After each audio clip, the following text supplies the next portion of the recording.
Today is a great opportunity for me to communicate all over Chautauqua County on a very, very important topic. I've read the letters from families. I've seen the impact in our community. Drug abuse and the problems with opiates and heroin addiction has hit every aspect of our community. From the young to the old, from our students to our working families, on every segment of our society, we have got to get a handle on this problem. When I was elected, I heard about the problem of drugs and problems with prescription opiates in Chautauqua County, and so I decided to have a forum. I wanted to bring people together to discuss this very, very important topic. I wanted to educate, I wanted to learn myself, and I wanted to bring us together, whether we were victims of the problem, whether we were treating the problem, whether it's law enforcement, probation, the court system, everyone has a part to play. So I encourage you to spend some time as you view these video segments and to reflect on what you can do, because we're going to mobilize this entire community to get a handle on drug addiction in Chautauqua County. Thank you for your time and attention to this very important topic.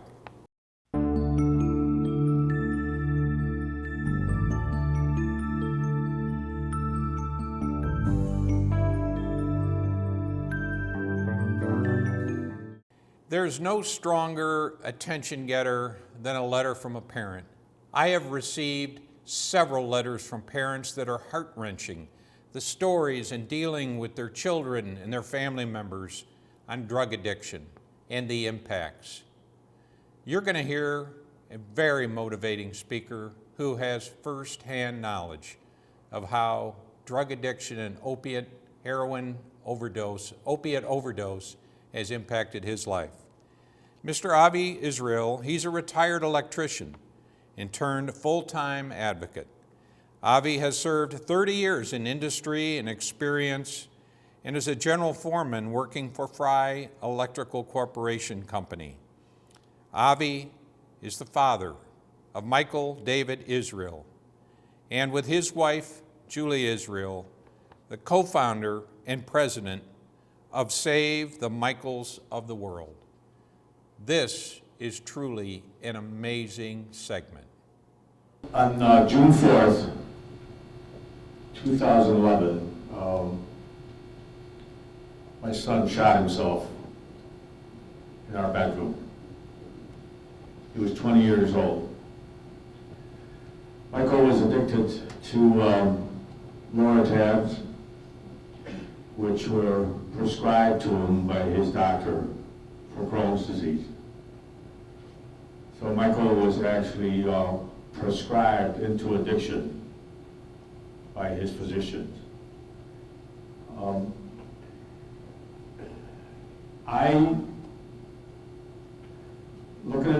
Looking now back at all, 32 months ago, we had no idea as parents what was going on with addiction.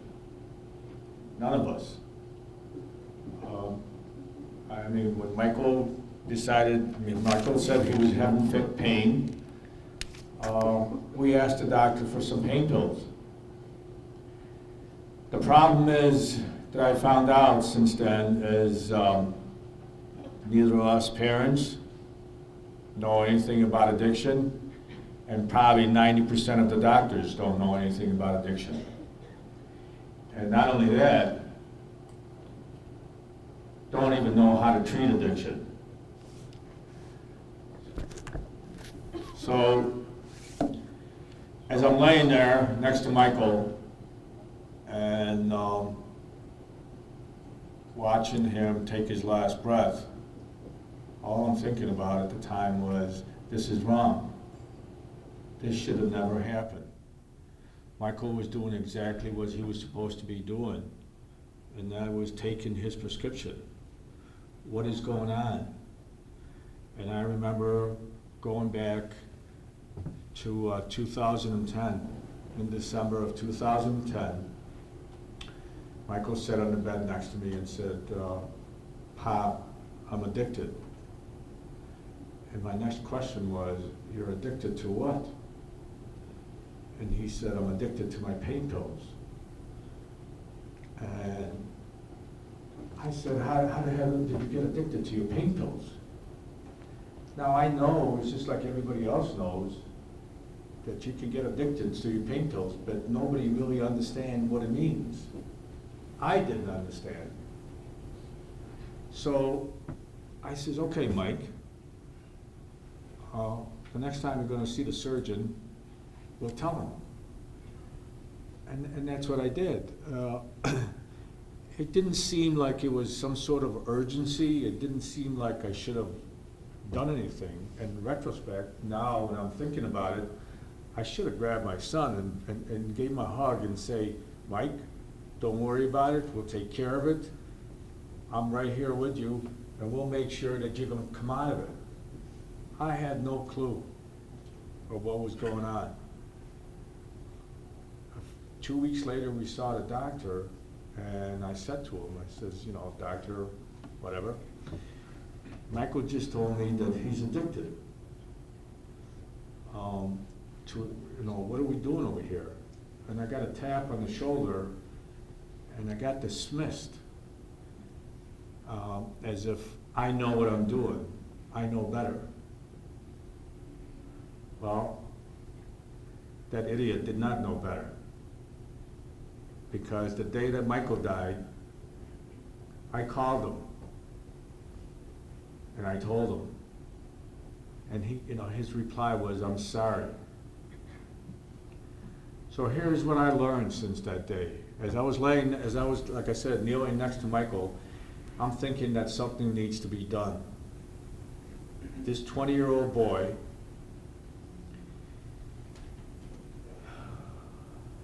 did not have to die.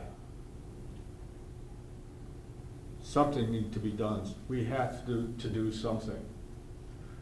So we started out by approaching our legislators. What I have found out immediately after that was that, number one, doctors don't know anything about addiction. They don't get it in school. They don't teach it at school. Doctors don't check with one another to see what other prescriptions are being written. Pharmacies are not connected with each other. And patients are not informed of what the doctor has given them. So we approached a few legislators in Buffalo, and we decided to write 4 laws which address those. They were called the Michael David Israel laws. And it's just like a divine intervention. Eric Schneiderman has called, who's our Attorney General, and said that he's got a new law that he's trying to introduce, and it's called iStop. Could he adopt our laws? And I said, absolutely. And we campaigned for iStop. And we got iStop passed. But iStop was this great legislation. The one thing that it has not addressed is all the people that are in the pipeline right now. And what I'm finding out is the lack of education. We have a serious lack of education when it comes to us, the public, and we have a serious lack of education in addiction when it comes to prescribers. Have a serious lack of education when it comes to caregivers like social workers or whatever. And as a community as a whole, we look at addiction as a leprosy. And it's wrong. The one thing that I think that we really need to start with is obviously education. To me, it's one of the most important things that we can do. With that in mind, I went to Blue Cross and Blue Shield in Buffalo. And knocked on their door, and I was ready to start shouting and screaming about how dare you pay for my son's addiction, but you don't want to pay for my son's treatment. And they sat me down and said, what can we do? I said, well, we need to start educating the people. And they said, okay, let's put a plan together. And we put a plan together, and it's called Project Hope. And if some of you have traveled east of here, you probably saw some billboard that said, painkillers kill more than pain. You saw some ads on TV, and you saw some, when you heard some radio ads. And today you will be watching a documentary that was done on, by Channel 17 in Buffalo, WNED, on our behalf. Every time that I go to speak in public, or I go to I give an interview or whatever, I find that comments from people regarding this whole subject called addiction are really disturbing, because people think that as somebody who suffers from a disease of addiction, that you got yourself into it, you get yourself out. A lot of us, just like myself, don't understand that yes, maybe you had the first choice with that one pill or the 2 pills, but anything after that is really out of your hand. You're totally dependent now on the pill. And I'm saying the pills because I don't have any experience with heroin. What I do have experience is with the pills. We tend to overprescribe the pill, and as soon as we find out that the person is addicted, we abandon them. In my son's case, he suffered from Crohn's disease. You know, he was prescribed 3 different medications that were pretty much addicting by 3 different doctors who never even checked with each other. Michael was prescribed Loratabs, Xanax, and Cymbalta, and none of the doctors even looked at each other's notes. And when Michael got addicted, when he said, I'm addicted, they didn't want anything to do with him. And when we asked, what do we do, where do we take Michael to, physicians, doctors, all of his doctors, all 3 doctors only had one answer: I don't know. You're gonna have to go through the phone book and find out. So as parents, here we are. We got a kid who weighed 107 pounds, 5'11", with an ileostomy bag, addicted, ashamed of what he's doing to his family, and we don't know what to do, because we don't have a system in this state. We don't have a system in this country when it comes to people who suffer from addiction. We don't understand what needs to be done.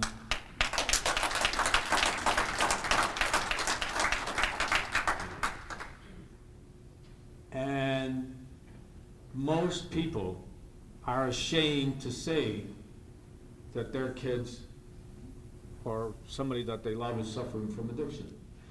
So we got on the phone and we started making phone calls. And obviously I went to the back of my Blue Cross and Blue Shield card, and I got somebody from out of state. I got somebody from Florida on the phone to tell me here in Western New York where I should go to, because that's where my insurance provides.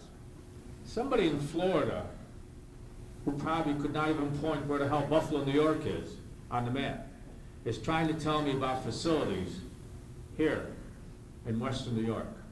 And all they do is give you phone numbers. So at 9 o'clock at night, I'm making phone calls, and I can't get anybody. And for the next 3 days, we were making phone calls, and finally got a place that I wouldn't even put a dog into.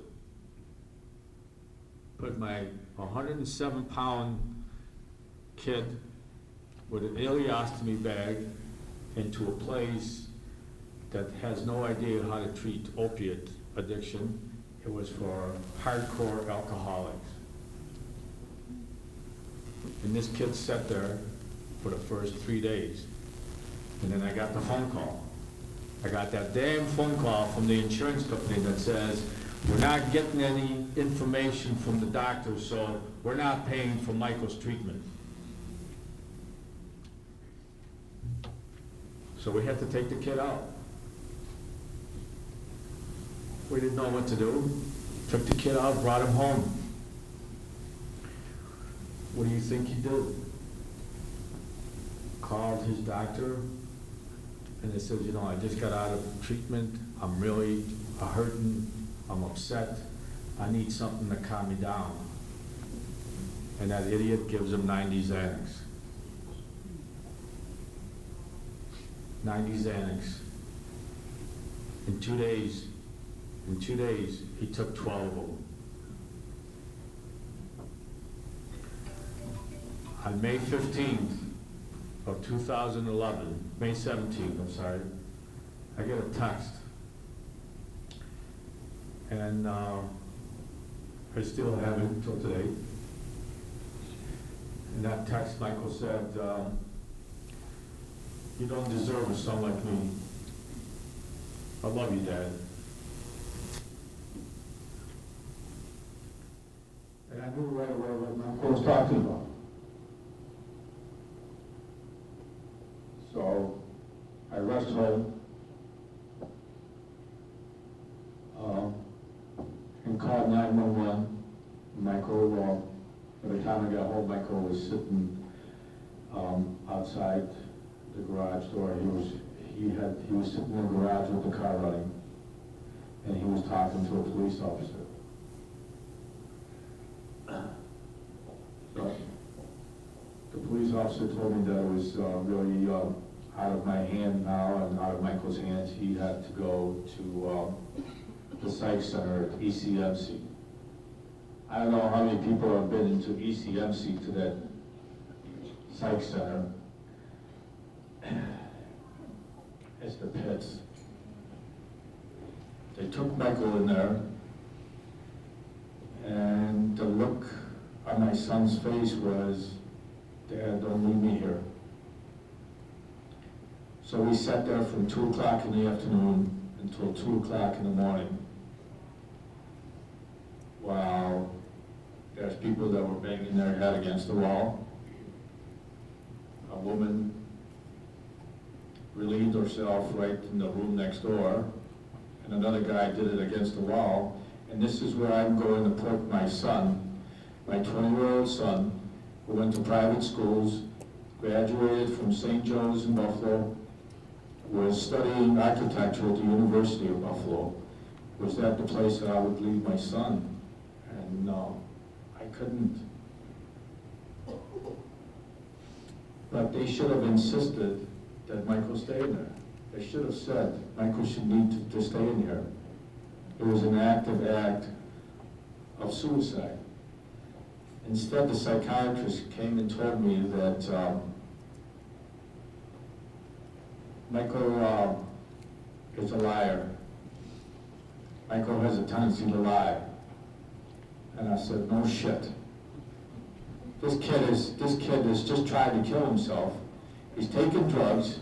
He's trying to get off of them. He'll tell you anything to get the hell out of here. have you looked and see what's going on over here? We went home. And for about a week and a half to 2 weeks, we were trying to get Michael to go straight. And I think he was too. On June 4th, Michael had a relapse, and he found his grandmother's pill, and he took a pill. So when I called his social worker,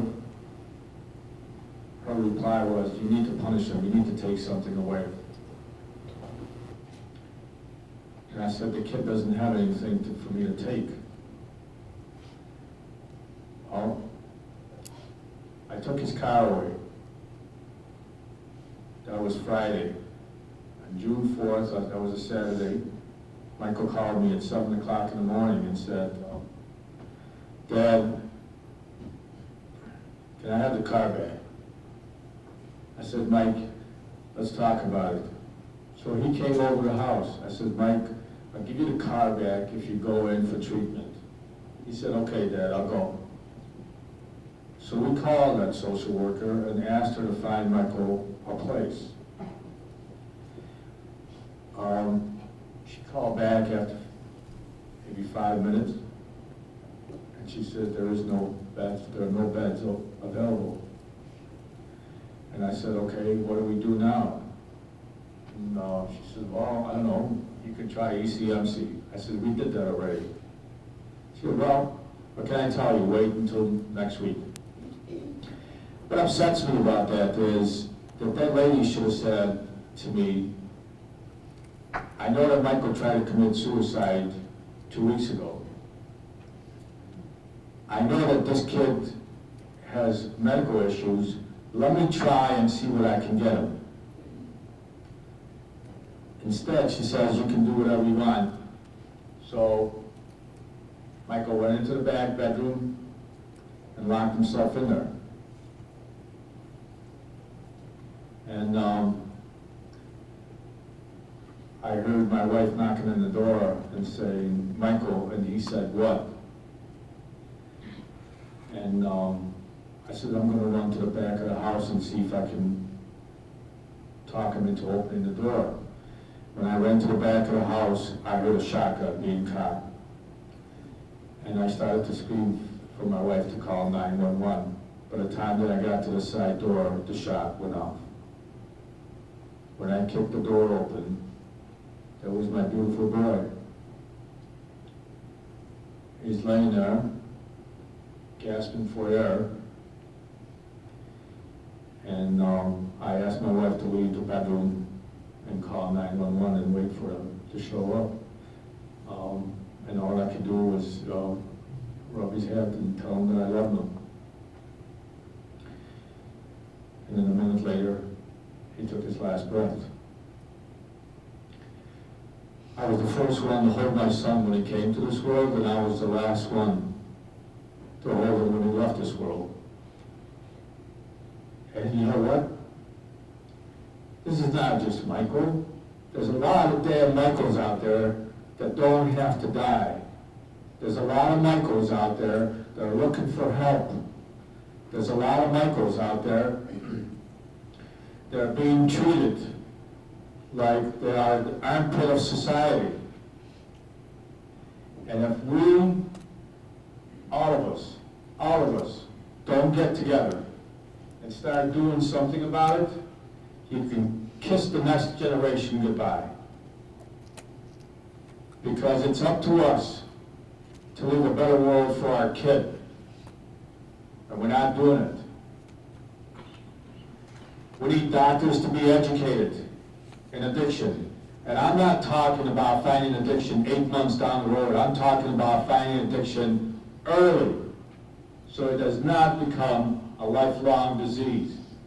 We need parents to be educated on what it is like to have an addict in the house. And there's no shame in it. I keep saying all the time, you know what? If you think there's pain in the shame of having an addicted child, wait until that kid dies. Because there's a hole in my heart here that would never get filled. This pain of losing a child is nothing like the pain of shame. So it's up to us in this room, and this is great, because I'll tell you what, in 2.5 years, we have come a long way. 2.5 years ago, nobody even wanted to talk about the subject. We're having all kind of conferences, we're on TV, we're on the radio, we're in the paper, we're making some steps forward, but it's not enough. It's not enough. We need education, we need facilities, we need immediate care, because in my son's case, the window was 5 minutes and 47 seconds. That's what it was, between I need help and no beds, and the shot going off. We need all those things. And we got to make sure that our state legislators don't cut mental health and don't cut treatment facilities. You know what?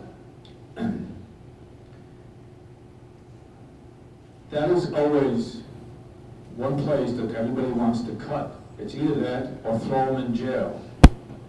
Why do we want to throw a kid in jail who really has done nothing wrong other than, in some cases, follow his doctor's direction?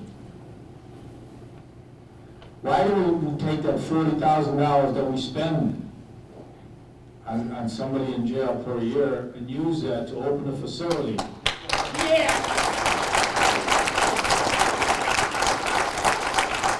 And if you take that number and start multiplying it, there'll be a few $1 billion in there. So I ask you all, let's all get together. Let's do something.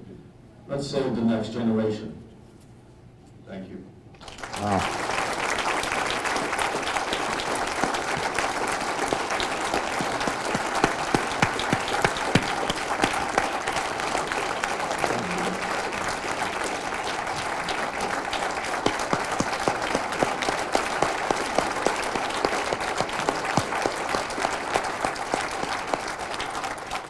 I want to close this segment and this presentation on drug addiction by telling you why I personally feel this is very important as county executive. As a county executive, you're elected by all members of the county to care for the welfare and create an environment where people can thrive. And in our county, that's my goal. But yet I am fully aware that the health of our community is significantly impacted by drug addiction, opiate abuse. So I think it's important that I step up and take a leadership role to bring people together. I certainly don't have the answers. The answers are amongst all of us. So together, by bringing people together, by elevating this topic as a topic that impacts everyone, whether you're in business, whether you're in education, whether you're in industry, whether you're a victim or maybe a parent of drug abuse. Ladies and gentlemen, we have to address this in a comprehensive way. We each have a part to play, whether we're advocating, whether we're treating, whether we know somebody impacted, we all have a role to play. So I want to thank you for your attention, and I encourage you to keep the conversation going, because I will do everything in my power to be able to create answers and to move us into a situation that when we look back, we say, we've turned the corner on this very important problem. I thank you.